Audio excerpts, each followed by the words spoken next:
AS siap bernegosiasi dengan Iran. Ya, berani lu nyerang Iran. Iran juga keren, cok. Ada gue lihat videonya tuh. Iran tuh nggak bisa diserang, guys. Kenapa Amerika Serikat ragu-ragu untuk menyerang Iran?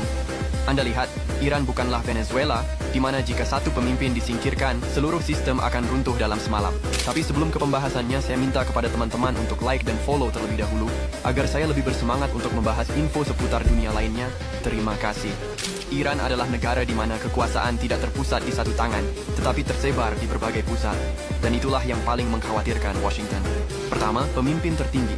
Itu adalah posisi paling berkuasa di negara itu. Tetapi bahkan jika pemimpin tertinggi pergi besok, 2 atau 3 pengganti sudah siap. Struktur tersebut dirancang sedemikian rupa, sehingga tidak pernah ada kekosongan kekuasaan. Kemudian ada IRGC, Korps Garda Revolusi Iran. Menyingkirkan satu jenderal tidak mengakhiri permainan. Kita telah melihat ini selama ketegangan Israel. Jenderal dibunuh tetap aja ada penggantinya. Menjadi sasaran. Namun rudal Iran tidak berhenti. Bahkan, mereka terus berlanjut dan dengan intensitas yang lebih besar. Kemudian ada badan-badan intelijen yang tidak terlihat namun hadir di mana-mana. Dan kemudian ada para pemimpin agama yang didukung oleh orang-orang yang turun ke jalan. Mereka yang di saat bahaya melupakan perbedaan mereka dan bersatu di bawah satu bendera. Amerika Serikat mungkin menginginkan satu serangan yang menentukan, satu pukulan dahsyat yang setelahnya segalanya di Iran berubah pada pagi berikutnya. Tetapi kenyataannya sangat berbeda. Itu akan berarti konflik bertahun-tahun. Menggulingkan Iran bukanlah operasi satu hari, satu minggu, atau bahkan satu bulan kerugian besar. Bisa tahunan anjir kayak Ukraina. Ke dalam kekacauan dan kebakaran. Itulah mengapa Trump mengubah keputusannya dan mengapa serangan skala besar terhadap Iran untuk Makanya Trump melunak karena dia tahu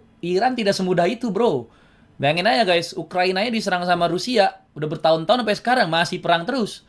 Padahal Ukraina negara kecil loh, nggak punya nuklir, apalagi Iran. Dia punya nuklir, backingannya juga Rusia, Cina, banyak dari timur backingan Iran. Gila lu mau nyerang jadi perang tahunan, apalagi medannya juga nggak enak medannya. Banyak gunung-gunung apa segala macem. Ini dibahas di geopolitik nih susah, cok. Amerika nih kalau dia datang ke sini cuma buang-buang duit, buang-buang pasukan. Yang ada rugi iya, menang kagak, rugi iya. Apalagi kayak gini ternyata udah bikin sistem dia susah dikudeta. Iran demo pack ya itu dihancurin dari luar biasa. Jadi cara Amerika ngancurin suatu negara tuh dihancurin dari dalam dulu, ekonominya diserang. Biar apa? Biar perang sipil, guys. Itu tuh taktik lama, taktik lawas, cok. Jadi diacak-acak dulu negaranya dari dalam. Kan Pak paling gampang ngacak-ngacak suatu hal tuh ngacak-ngacak dari dalam, guys. Dibikin impostor. Agen Amerika juga pasti ada di Iran. Ini yang suka ngacak-ngacak nih, yang bikin-bikin revolusi lah. Wah, nih pemerintah kita nggak bener nih, ini. Nah, itu asing itu. Bikin negaranya jadi porak-poranda saling perang gitu. Jadi Amerika nggak usah ngirim pasukan, biarin aja dia perang sendiri. Perang sipil namanya. Itulah bahayanya perang sipil. Yang gerakin udah pasti orang yang punya kepentingan kayak Amerika nih. Kenapa Amerika mau nyerang Iran? Terutama Amerika sama Israel lah.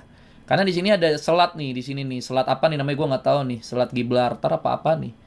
Di bawah ini jalur minyak terpadat di dunia nih guys, lewat sini nih.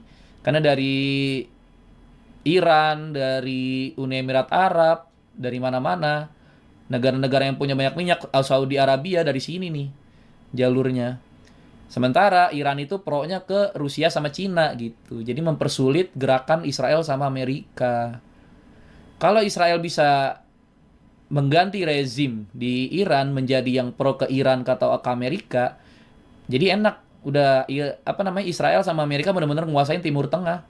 Di Timur Tengah benar-benar nggak ada yang pro sama Cina sama Rusia. Akhirnya apa? Cina sama Rusia susah. Mau impor minyak, mau apa, kerjasama tuh susah. Makanya Iran ini tuh ibaratnya kunciannya Rusia sama Cina.